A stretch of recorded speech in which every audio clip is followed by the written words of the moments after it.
Hi, I'm David Freudberg, host of Humankind. I've always been fascinated by the human voice, which experts say is as unique to each person as their fingerprint. In these podcasts, we celebrate the human voice in all its wonderfully diverse forms, young and old, different accents, and cultural contexts. Writers sometimes struggle to find their own voice, but you can kind of tell when someone is speaking from a place of authenticity and integrity. That's when I most love listening to voices. Thank you for listening. Humankind is produced in association with WGBH Boston and supported by the Humankind Program Fund. Additional funding for this series has been provided by the Corporation for Public Broadcasting, the National Institutes of Health, the Annie E. Casey Foundation, and the Park Foundation. Life expectancy in this country was 47 at the turn of the 20th century in 1900. And it's close to 80 now, and among some ethnic groups it's over 80, and some people think that in the coming decades, due to medical breakthroughs, it could easily reach 100. With extra time on their hands, millions of people later in life are starting careers that make a social contribution. You're listening to Humankind. I'm David Freudberg.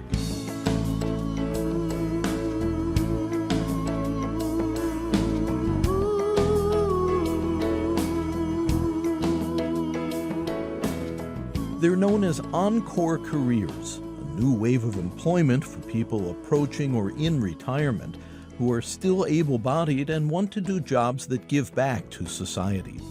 Part of their motivation is to meet ongoing expenses, but they also want to participate in fields like education, healthcare, and the environment that can make a difference. Marc Freedman of Civic Ventures in San Francisco is author of Encore. A lot of people tell me that they're finally doing the work that they were put on earth to do, that much to their own surprise, this period that was supposed to be a time of disengagement, even decline, has ended up being the most fulfilling time in their life, a time when they've been able to do work that was closest to their heart, that really used everything that they learned. I remember talking to one woman in Portland, Maine, and she was describing her. She said, "It's not a job, it's a joy." And it reminded me of the poet Marge Piercy, who said, "A pitcher cries for water to carry, and a person for work that is real." Marc Freedman began focusing on the underutilized potential of older workers when he was once involved in a national study at the Big Brother and Sister program. Mentors were in short supply compared to the tens of thousands of kids seeking guidance from an older person. He realized the population of baby boomers as it enters retirement comprises an enormous resource that society cannot afford to squander. He says the concept of retirement as a kind of endless vacation is a relatively new development. Well, people worked till they dropped for centuries in this country, and it wasn't until the 1930s, when we were mired in the Depression and a quarter of young people in the country were unemployed, that we began a concerted effort to get older people out of the workforce as soon as possible. And so the part of the origins of Social Security was to free older people up during this terrible economic time from a hand-to-mouth existence, but it was also to create an incentive for them to leave the workforce. Was that an explicit goal of Social Security to remove the elderly from the workforce? It was, but to do it in a way that was humane. There was real concern in this country that we would have a revolution akin to what had happened in Eastern Europe, and Roosevelt was creating programs like the Civilian Conservation Corps. He said he wanted 300,000 boys in the woods, out of the theory that if young people, young men in particular, were occupied, it would stabilize the circumstances in the country. Employers liked it because it meant that they could hire younger workers who were less expensive, and actually unions supported it as well because it meant new members for them. So this coalition forged around the idea of retirement at 65. When President Franklin D. Roosevelt signed the Social Security Act in August 1935 as part of his New Deal, it was the first time the U.S. government had instituted a program to look after the elderly. This Social Security measure gives at least some protection to 30 million of our citizens who will reap direct benefits through unemployment compensation, through old age pensions, and through increased services for the protection of children and the prevention of ill health. Many of the young New Dealers who were crafting these policies believed that we'd hardly ever pay out a pension. They picked 65 because that was the age that Otto von Bismarck had set for the 19th century Prussian military pension. And as it turns out, historically, they were right. And only Eleanor Roosevelt, out of that whole group that FDR pulled together, lived past 65. Census statistics show that longevity in the United States varies by gender, race, income, and geographic region. But overall, as the nation's standard of living has tended to increase, public health has improved and people live longer. Marc Freedman. What wasn't fully anticipated is that this period between retirement at 65 and when people did eventually pass on would grow, and it was unclear what you did in that period. Like Walter Reuther, the great UAW leader in the late 40s, United Auto Workers Union. Yes, got up in front of his union in Milwaukee and described retirees as too old to work, too young to die. This sort of state of limbo dangling at the end of the lifespan with no real purpose. Experts were telling people to just stay out of the way, to not get too excited, and as that period grew in time, and as people got healthier and healthier, it was quite an awkward time for people who really felt like they'd been cast out of society, and not just for some brief hiatus, but for this extended period. Retirement was described as a role-less role by one sociologist at that point, and Lewis Mumford, one of the great American social commentators, said at no point in any society had any group been so rejected as older people today. So it was a tough time for older people in the 50s in this country. Because people were living longer and they didn't have really much purpose or much to do. No role in American life. The dilemma faced by many seniors amid the cultural changes of the mid-20th century was explored in this 1947 educational film, A Place to Live, narrated by Alexander Scorby. What about communication between the young and the old? They live together but have no common language. For no effort has been made to bridge the chasm between the world of the aged and the world of the young. Rather is this distance widened when there is no work, no responsibilities, no reason for life, for a human being whose years had been filled with work and responsibility and purpose. People are continuing to live longer and longer. Marc Freedman, author of Encore. And we're seeing a population explosion of people in their 60s, 70s, and beyond. And the question, if people are living longer and retiring earlier, as they have been over time, well, that's been changed with the economic downturn. Can we afford to have such a large number of people spending such a significant portion of their lives not being productive? And there have been fears that we'll have a quarter of the population, which is what the over 60 population will be in a couple of decades, spending a third of their lives on the golf course, and that doesn't seem like a very good solution in a society that has a great need for human talent and has many other competing needs for those resources.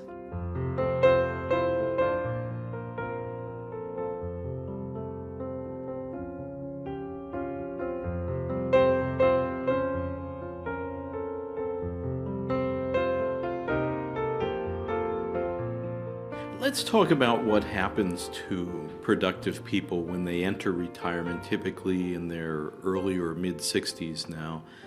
How does withdrawing from a work life affect them emotionally and physically? Well, I think it depends a lot whether you've been pushed out of your working life or have left voluntarily. And with the downturn, so many more people are being pushed out in a way that they're not prepared for. It's not their choice, and that's enormously disruptive.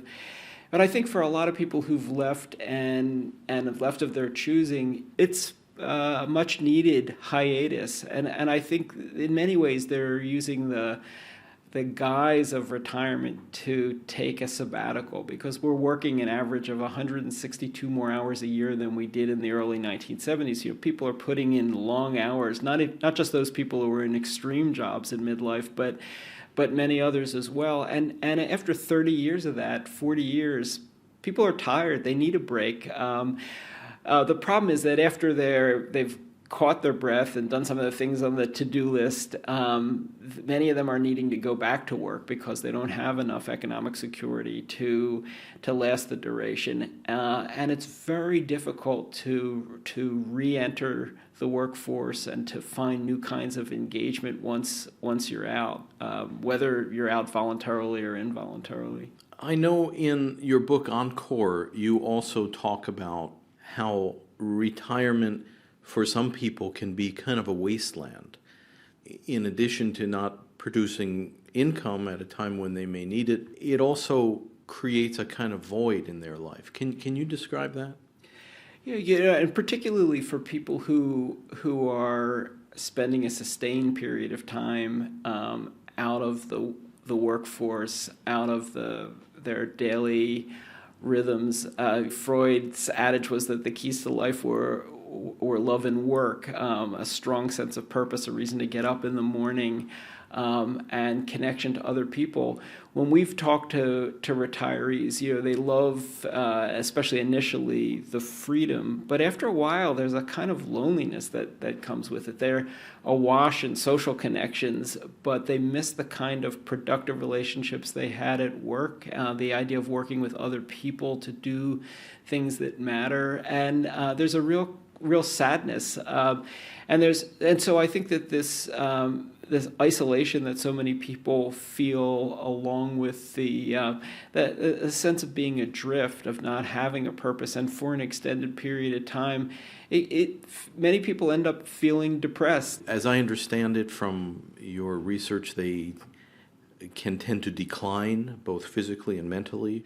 When I go around the country and talk to members of Experience Corps, they tell, in many cases, the same story, which is retiring, initially loving not to have to be slave to an alarm clock, but after a while, a kind of deadening setting in, a feeling that they were no longer useful, that what they'd learned from life was being put on the shelf. They were being cut off increasingly from friends who were still working, or in some cases spouses as well.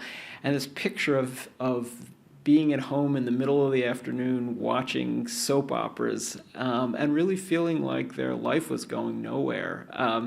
And many of them just felt that they had to turn off the TV and re-engage, and in some ways to save themselves, because they were spending a lot of time thinking about their physical ailments and feeling down, and it really a downward spiral had set in.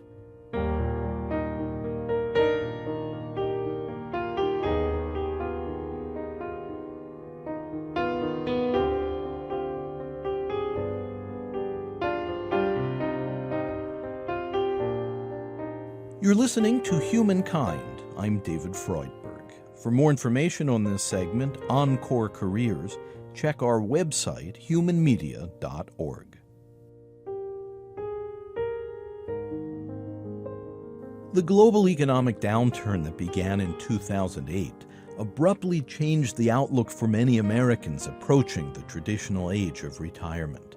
They watch their savings and pensions sharply reduced, or in some cases wiped out. And concern is mounting over how the United States long-term can afford the costs of taking care of its elderly population. Marc Freedman of Civic Ventures in San Francisco. Well, I think the problems with Social Security are often overblown, and by acting soon, we can, in a gradual way, make sure that system is solvent for the long term. Medicare and medical costs in later life are a much more serious problem, and that are only going to really be successfully tackled by an overhaul of the healthcare system in the country. But I'm struck by the richness and extent of the debate we're having about the costs of an aging society, but there's not a parallel discussion in the country, nor anything close to the same level of attention or awareness about the opportunity that's present, and having so many people living so much longer with so many skills, and in most cases the desire to put them to use. Which brings us to encore careers. What is an encore career? I think of it as a kind of practical idealism, something that combines the need that so many people have for continued income and health benefits beyond what retirement age was in the past, and the spirit of service, what previous generations might have carried out through volunteerism. More and more people are looking for through jobs that combine income and meaning and use their experience in ways that have a real social impact, that matter, that are not only personally meaningful, but that mean something beyond themselves. Are encore careers really distinct from people who later in life might choose simply to perform some volunteer activity in their community? I think they're all in the same spirit, but the distinctive difference with encore careers is that for most it's paid work later in life, and it's also it's a career. It's a significant body of work dedicated to improving education or helping to make a difference in the environment. It's not just something that people are doing on the side. It's a central focus of their life. It's a real body of work. How hard is it to dive into a new career in one's late 50s or 60s? Well, I think if you realize that it is a body of work, that it's something that you may well be doing for 10 years, 15 years, even longer, there's time to make that transition, to go back to school, to do an internship, to make an investment that's going to pay off over a longer trajectory.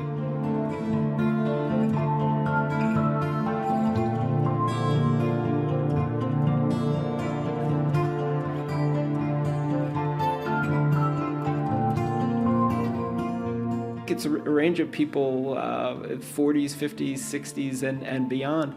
In the Purpose Prize, which is a prize that we've been giving out for social entrepreneurs who are older, one of the winners, Gene Jones in Tucson, who started a program called Opening Minds to the Arts, started his innovation when he was 84. He's now in his mid-90s and going strong. So it's really at both ends of the spectrum that the limitations are being pushed.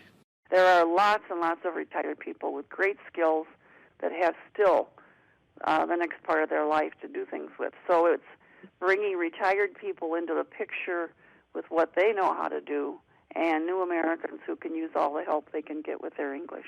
Michelle McCrae in Fargo, North Dakota. She received a $100,000 award from the Purpose Prize for her work as director of Giving Plus Learning.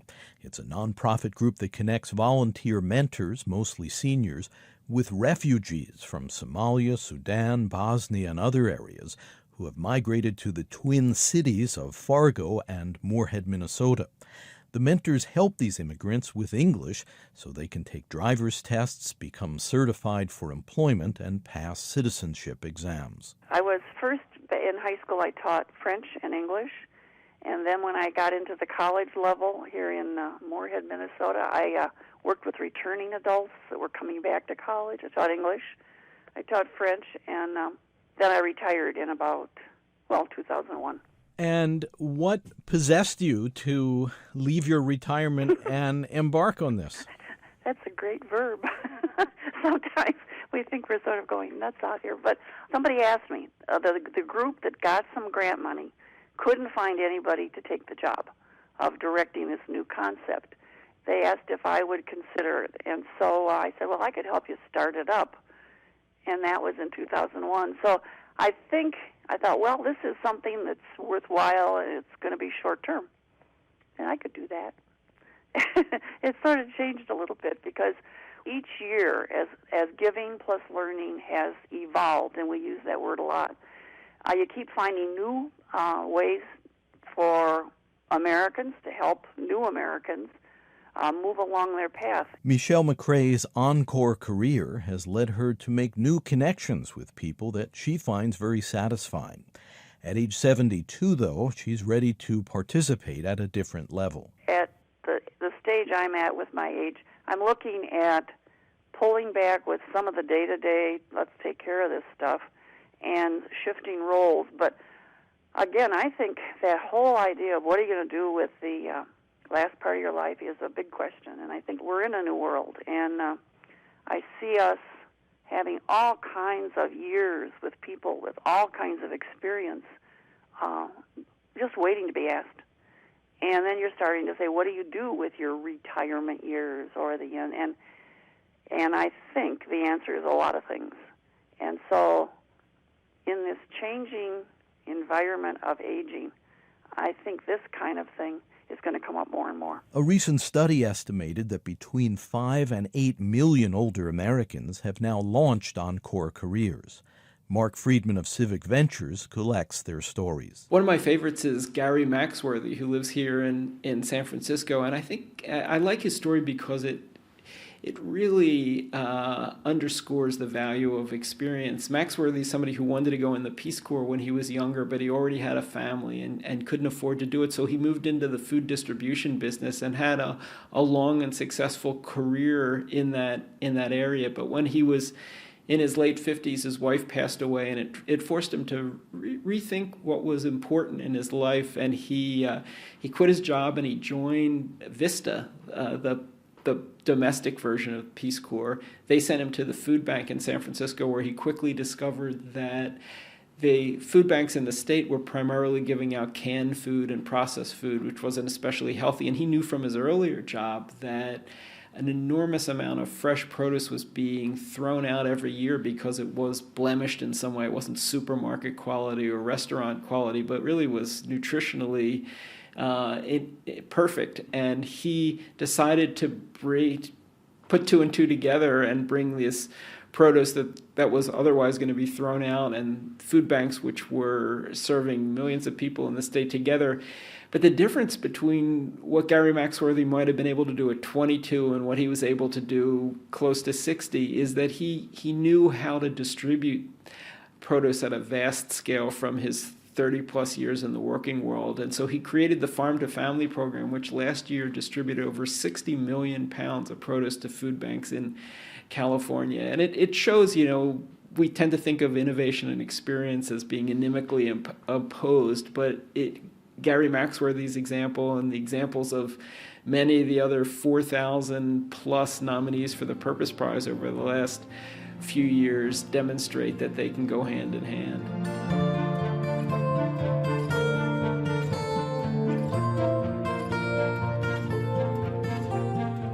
Another social innovator is Robert Chambers in Lebanon, New Hampshire, who also underscores the reality that many of these innovators aren't Bill Gates. They're ordinary people who have had ordinary jobs and in many cases showed no signs of being entrepreneurs until they reached later life. Chambers had worked in the banking business and in a variety of roles, retired in his 50s, moved to Lebanon, New Hampshire, where he wanted to ride his bicycle, but he realized, like so many others, that he couldn't afford to do that for years on end, and so he took a part-time job working at a used car dealership in the area, and sounded great, but after not too long he discovered that the dealerships, including the one he worked for, were making many of their profits off of unsophisticated rural buyers, woodchucks, as they were referred to in Lebanon.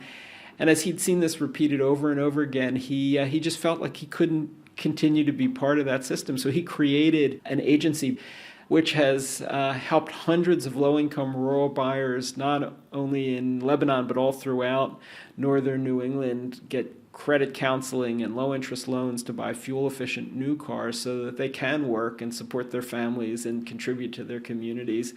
And so Robert Chambers, just another example of a common-sense entrepreneur who saw a problem in front of him and decided to act. Some people dive into Encore careers applying skills they've already acquired and honed.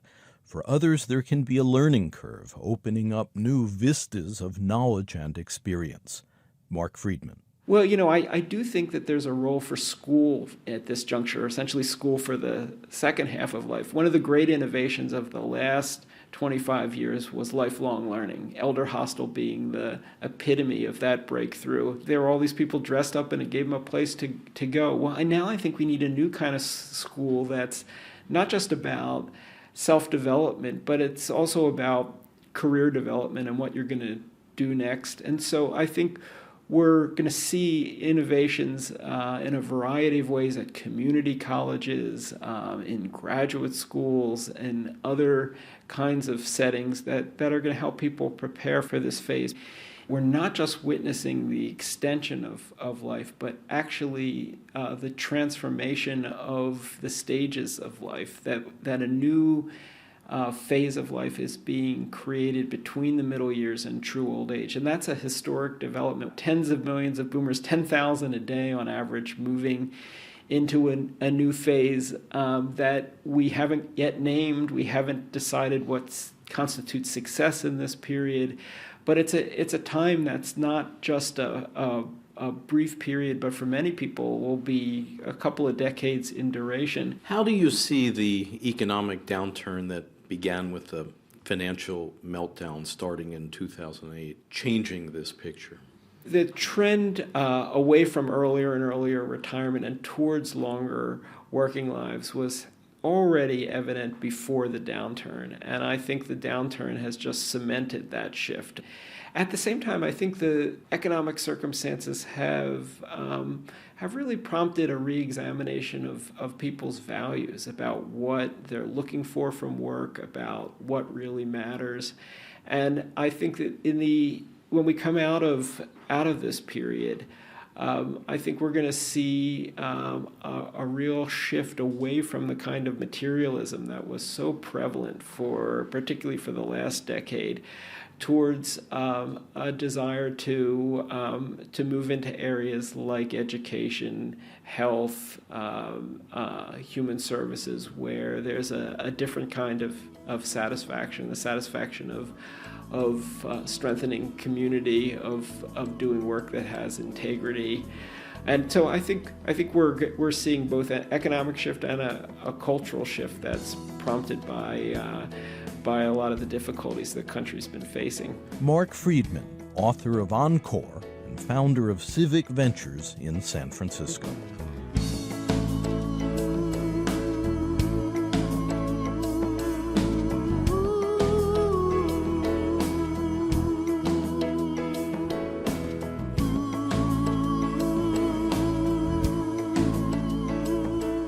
You're listening to Humankind. I'm David Freudberg. Studio recording by Antonio Oliard. Editorial assistance from Thomas Royal and Kathy Graham. Webmaster Brian K. Johnson. Special thanks to Tony Buck. Our program is produced by Human Media in association with WGBH Boston and the Network Incorporated. Program development provided by Shart Media.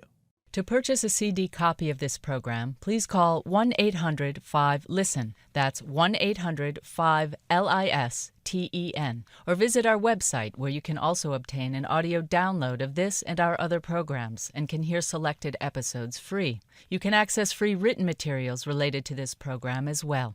Our web address is humanmedia.org. That's humanmedia.org. Again, if you'd like to purchase a CD copy of Humankind by phone, please call 1-800-5LISTEN. and our web address is humanmedia.org. This segment, Encore Careers, is Humankind Program number 137.